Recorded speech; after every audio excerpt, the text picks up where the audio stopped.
Chris O'Bow, my friends. I hope this finds you well. So today I thought I'd give you a walkthrough of an event we've had on in one of our churches. It's based on Bible stations, Bible stories, but they're teddy bear tableaus. They've been created in conjunction with the local community. They've been created by local school kids and by church volunteers. They're amazing, and each one tells a little story. So we'll have a walk around. I'll talk you through them. Most of them, once I say what they are, you'll know what they mean. But we'll have a look through and we'll see what we think. Also, if you can, I brought my little friend Wolfie over. See if you can spot him as we go through and have a look at some of these stations.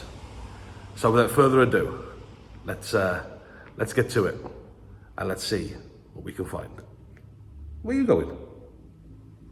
So our first station is the Garden of Eden. There's Adam and Eve and the serpent, played by a very familiar guest star to some. In the background, there's Wolfie hiding. We see you. And then as we go further up, look, there's the forbidden fruit. How do we think this one's going to go then, chaps?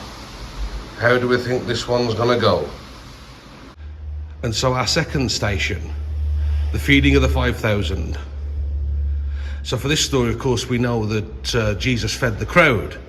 He didn't turn them away. They were tired, they were hungry. So what did he do? He took 5 loaves, 2 fish, and then he fed 5,000 people. Of course, there's not that many teddies on this particular station, but as you can see, they've got loaves and fishes. The third of our stations is Joseph and his Technicolor Dreamcoat. Joseph, of course, was his father's favourite son, and his father gave him an amazing coat as a present, which you can see there. Our Joseph is modelling. Of course, one day his brothers got jealous, didn't they? And so they done him over, and they sold him to slavery for 20 pieces of silver. Joseph, of course, would find himself in Egypt, where he ended up working for Pharaoh. Take a look at this scene. What do you think this is? That's right, it's Moses. Of course, God had a plan to deliver the Hebrew people from Egyptian slavery. He decided to use Moses, and to protect the baby, Moses' mother hid him in the bushes with a wicker basket floating down the Nile. His sister Miriam kept watch on him. Eventually, of course, he was found by Pharaoh's daughter and raised as an Egyptian. This station. Wolfie. Wolfie. Thank you. So this station is David and Goliath. Of course, we all know this story, don't we? Goliath served his king, decimating Saul's army day and night. In the end, a simple shepherd boy called David, called by the Lord and anointed by Samuel the prophet, stepped forward with his sling, and the rest, well, the rest is history, right, guys? One of the things that many people do is we get married in a church. Is actually at a wedding that Jesus performed his first ever miracle. Can you think what it is? Answers on a postcard, kids. That's right, it's water into wine. John 2, 1-11. Jesus actually doesn't want to do that miracle at first. He says to his mum, look, my time hasn't come yet. But of course, his mum, like all mums, pushes him and goes, come on, get on with it. And so water became wine, and Jesus' ministry officially begun. Our next station is, of course, the birth of Jesus. The first Christmas, on a cold, dark night in Bethlehem, a woman was giving birth, and the only place that they could find shelter for her at all was a stable. There was nowhere in there for them to lie the small child as he was born, and so they used a manger. And thus began what has been described as the greatest story ever told. And for me, well, I call it one of the best plans ever created, because Jesus came to earth. Our next station is the story of the lost sheep. This is a story Jesus tells about a farmer who has 100 sheep. One goes missing, so what does the shepherd do? He makes sure the 99 are safe, and then he goes and looks for that one, and he brings it home safely.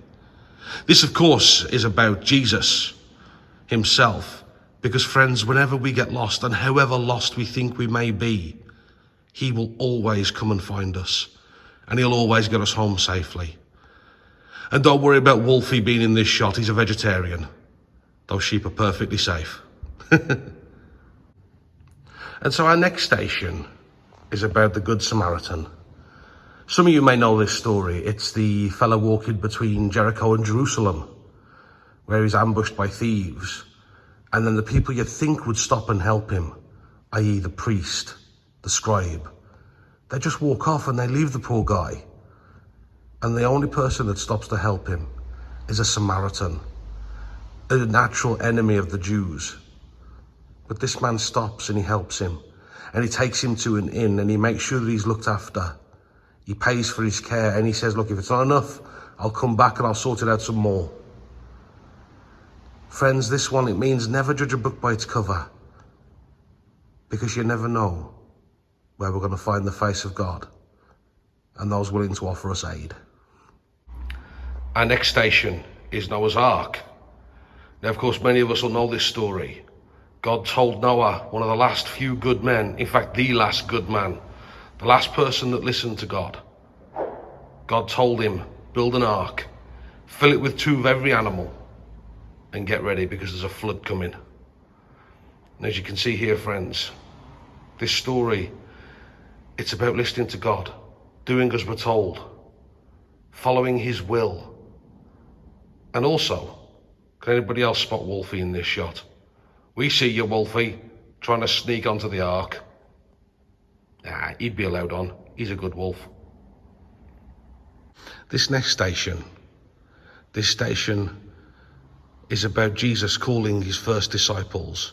As he's walking along the beach, he sees 2 fishermen, Peter and Andrew. And he says to them, come with me, and I will make you fishers of men. And of course, those boys, they drop their nets and they go with him. This story talks a lot about listening when Jesus calls us. Because sometimes the call is very sudden. 1 minute we're working, the next, pow, there it is, come with me. Sometimes it's a slow, gradual process, as we've talked about before, my friends.